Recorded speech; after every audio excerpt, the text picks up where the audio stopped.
The sun-drenched serenity of Meghan and Harry's sprawling Montecito compound was shattered one bright California morning by the forceful buzz of the estate's entrance gong. Through the gasoline rainbow sheen of the circular driveway's wrought iron gates, a familiar face stared back from the video monitor, Princess Beatrice, her expression one of grim determination. "We need to talk, Meghan," Beatrice's voice crackled over the speaker with clipped authority. "I'm not leaving until you grant me entrance. You can't keep avoiding this." For several tense minutes, the royal cousins-in-law remained locked in an impasse, with only the muffled chatter of the estate's lush greenery punctuating the weighted silence.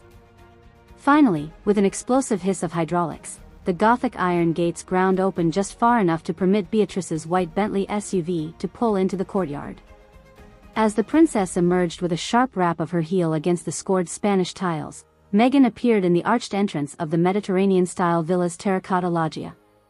Her lithe frame was draped in an airy linen caftan the color of sun-bleached bone, but the former actress' relaxed attire stood in stark contrast to the rigid tension etched across her features.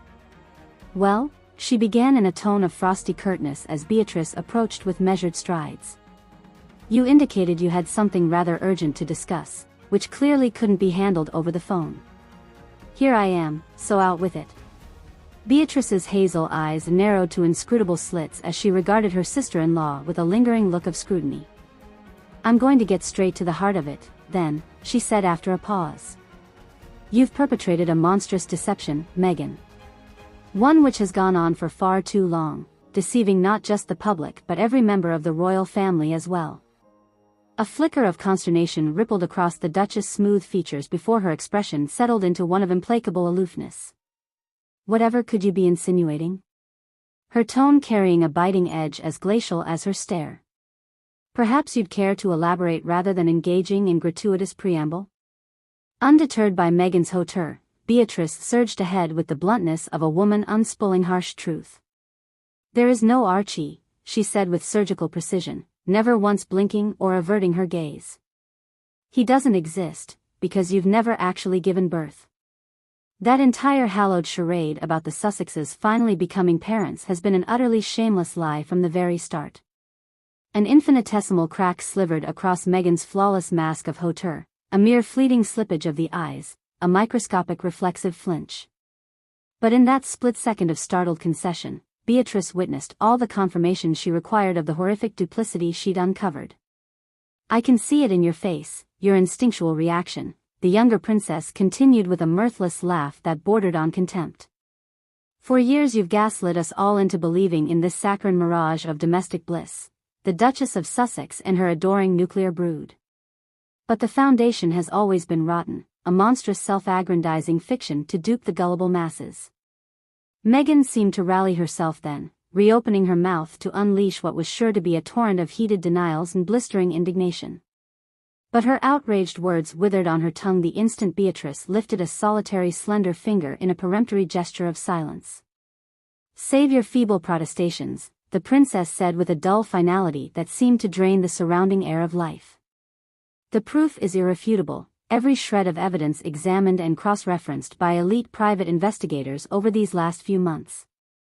No documentation of prenatal care. No hospital records of delivery.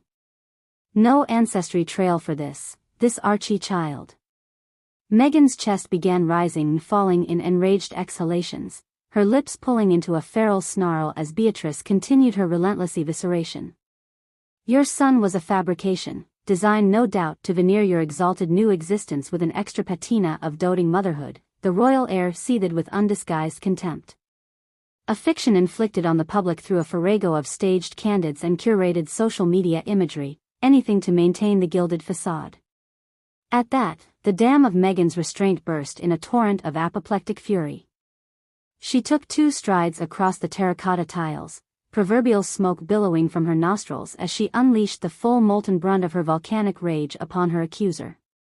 "How dare you issue such outrageous slanders, such vile, heinous libels against my own flesh and blood," she raged, practically snarling in Beatrice's impassive face.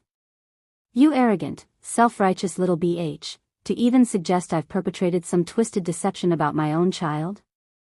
With an almost feline swiftness, the Duchess struck out then, her open palm making full stinging contact against Beatrice's cheek with a resounding crack of flesh on flesh. But rather than recoiling from the brutality of the assault, the younger princess remained rooted in place, unflinching as her head swiveled with the impact. Fitting that the mask finally slipped to reveal the real you, she said in a tone of glacial serenity as Meghan cradled her tingling hand. I was prepared for the theatrics and feigned outrage, of course. All part of the pattern of intimidation and manipulation you've used to systematically gaslight anyone unwise enough to question your warped narratives. The former cable actress seemed almost perplexed by her inability to forcibly quell her detractors' inexorable onslaught. Her jaw briefly tightened and worked wordlessly until she found her raging voice again. You listen to me, Beatrice, she growled, her eyes flashing with the incandescent heat of a solar flare. If you dare breathe so much as another whisper about Archie's existence to anyone, I will annihilate you. The resources and influence at my disposal are nothing compared to the evidence I've compiled, her sister-in-law interrupted with implacable finality. She pulled a sleek manila envelope from her handbag and let it drop to the tiles with a dull thud. Every scintilla of proof, neatly gathered and organized, including DNA tests from alleged donors you used during one of your widely reported miscarriages. Meghan wasted no time in snatching up the damning dossier, frantically thumbing through page after page of charts, email transcripts, banking records, an entire paper trail documenting her elaborate international ruse.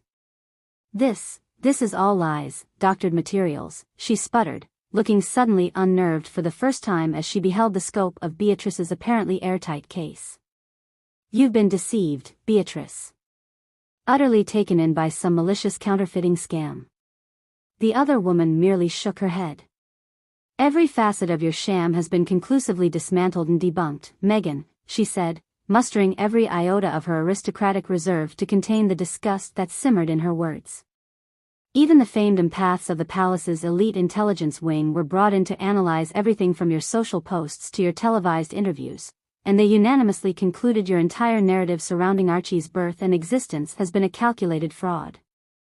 Meghan seemed to wilt before her accuser's eyes as the weight of Beatrice's scorching disclosures bore down upon her. She staggered backwards, deflating with each stammered objection that clawed past her lips, until all her denials finally disintegrated into a terse, gurgling sob of defeat. You're wrong, this is insanity, monstrous lies. She croaked out in a strangled whisper, pawing frantically through the damning pages that continued chronicling every last intricate knot in the tangled web of her falsehoods. At last, she relented, sinking to the hot terracotta in a boneless heap of graceless surrender as the full ramifications of her exposure washed over her. I don't know what to say.